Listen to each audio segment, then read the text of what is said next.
मेरी भी सुनो में आपका बहुत बहुत स्वागत है। आज हमारे साथ आए हैं मुकेश डोडेन। ये बर्लिंगटन में रहते हैं और आज इन्होंने शब्दवाणी होस्ट की है।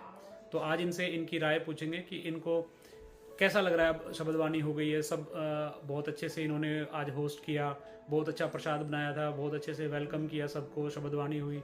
तो मुकेश जी, आप बताएं आपको कैसा लग रहा है। राधा स्वामी जी। राधा स्वामी।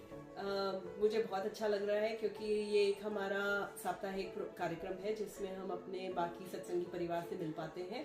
तो आज सबसे मिलना हो पाया इसी बहाने और सबके साथ बैठ करके अपना प्रसाद लिया, आरती विनती करी और घर का पॉजिटिव एनवायरनमेंट हो गया जिसकी वजह से अभी यहाँ पर 3 हफ्ते के लिए महाराज जी थे, उसके बाद अब वो महाराज जी आगे दूसरे दौरे पे चले गए हैं, राइट।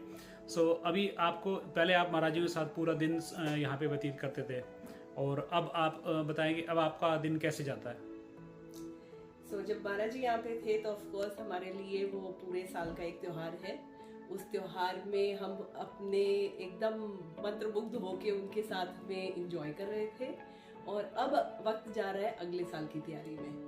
अगले साल सोच रहे हैं, वेट कर रहे हैं कि अब नेक्स्ट मई में महाराज जी फिर आएंगे और हम अपना दोबारा से यही त्योहार बहुत खुशी खुशी मनाएंगे। आप कहना चाहते हैं कि जब महाराज जी यहाँ होते हैं तब उनके साथ हम यहाँ पे पूरा समय देते हैं और जब महाराज जी यहाँ से चले जाते हैं और उसके बाद हम उनकी याद में अगले साल की आस में यहाँ पे पूरा समय व्यतीत करते हैं। जी, बहुत उनको याद में भी हम उन्हें और ज्यादा इसी बहाने याद करते रहते हैं और वो हमारे साथ रहते हैं। बहुत बहुत जैसे आपने देखा महाराज जी अभी 3 हफ्ते के लिए आए हुए थे, तो इसमें आपका क्या यूनिक इनटेक था। तो महाराज जी के 3 हफ्ते ऑफ कोर्स पूरे के पूरे हर रोज अपने आप में बहुत यूनिक था और हर किसी के एंगल से उनके अपने अपने टेक अवेज होंगे। उन्होंने इतने सारे सत्संग दिए, ऑलमोस्ट हर रोज 3-3 सत्संग हो रहे थे और सब चीजें अब्सॉर्ब करने में भी हमें टाइम लगता है। लेकिन जो मेरे लिए सबसे स्पेशल था, जो सबसे यूनिक था, वो था कि इस बार उन्होंने बहुत न्यू, मेरे हिसाब से जो मैंने पहले कभी शब्द नहीं सुने थे वो शब्द सुनाए। जैसे कि एक शब्द है रावड़िया मेरा भी तेरी गुदड़ी में हीरा जड़ा।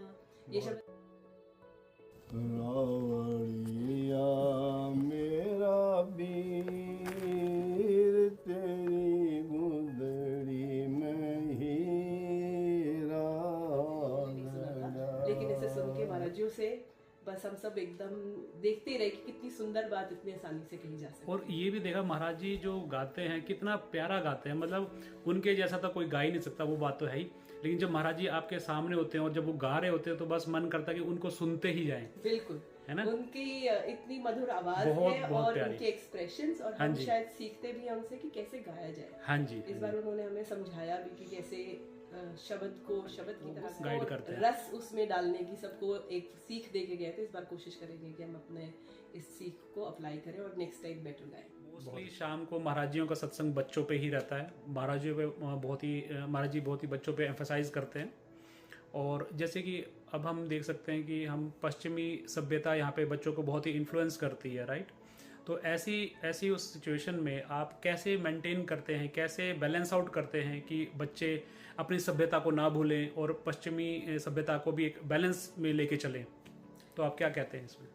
तो ऐसा लगता है कि महाराज जी एक तो साल में 3 हफ्ते हमारे साथ होते हैं, जो बच्चे हमारे हर रोज महाराज जी से मिलते हैं, अपना उनका आशीर्वाद लेते हैं, तो उनकी प्रेजेंस ऑलमोस्ट 90% तक जो है वो ये हमारी प्रॉब्लम जो है उसको सॉल्व कर देती है, क्योंकि महाराज जी खुद उस चीज का स्रोत है। तो वहां से ही जब उनको वो बच्चों को सीधा शिक्षा मिलती है, महाराज जी अपने ढंग से उन्हें समझाते हैं, इतने प्यार से उनको बताते हैं, वो मोस्टली हमारा काम हो चुका होता है एज अ पेरेंट। जो बचा 10% है उसमें से बचे 5% हर हफ्ते जो शब्दवाणी होती है उसमें बच्चा दोबारा उन्हीं चीजों को वापस इन्फ्लुएंस होता है, रिपीट होती हैं, वो देखते हैं कैसे काम किया जाता है। जो 5% हमारा एज अ पेरेंट काम बच जाता है उसमें बच्चों की एक तो सिटिंग कैपेसिटी है हमारी, जो जब महाराज जी सत्संग देते हैं वो बैठ करके पूरा सत्संग सुनते हैं महाराज जियों का।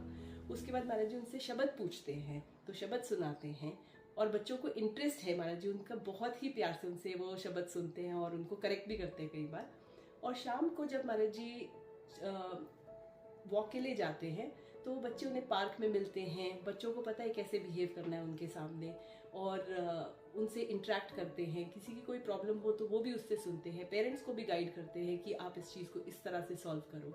तो महाराजियों का इन्फ्लुएंस बच्चों को भी उनकी परवरिश करने में भी बहुत एक आखिरी सवाल आपसे, जब एज अ सत्संगी आप इंडिया में जाते हो तो आप वहाँ पे क्या क्या एंजॉय करते हो? तो इंडिया की ऑफ कोर्स वैसे इंडिया की विजिट्स हमेशा बहुत स्पेशल होती हैं, लेकिन जो चीज़ हम बहुत ज़्यादा एंजॉय करते हैं, एक कि आप कभी भी वहाँ पर महाराजियों के दर्शनों के लिए जा सकते हो, जाना थोड़ा सा आसान होता है कंपेयर टू यहाँ से।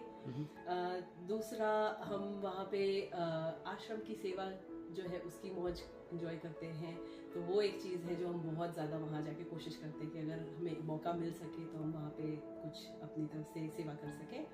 और तीसरा ये है कि तीज त्योहार में वहाँ आप सबसे पहले महाराजियों के दर्शन करके अपने तीज त्योहार शुरू करें, ये स्पेशल बना देते हैं उस त्यौहार को, जबकि यहाँ पे हमें फिर अपने मई वाले त्यौहार महाराज जी जब आएंगे। सुनो चैनल पे आपका बहुत बहुत धन्यवाद और thank you so much. God bless you. Radha Swami. Thank you so much. Radha Swami. यदि ये विचार आपको अच्छे लगे हों तो चैनल को सब्सक्राइब करें, वीडियो को लाइक करें और शेयर करें। अपने अनुभव भी कमेंट में अवश्य लिखें। धन्यवाद। मिलते हैं अगले पॉडकास्ट।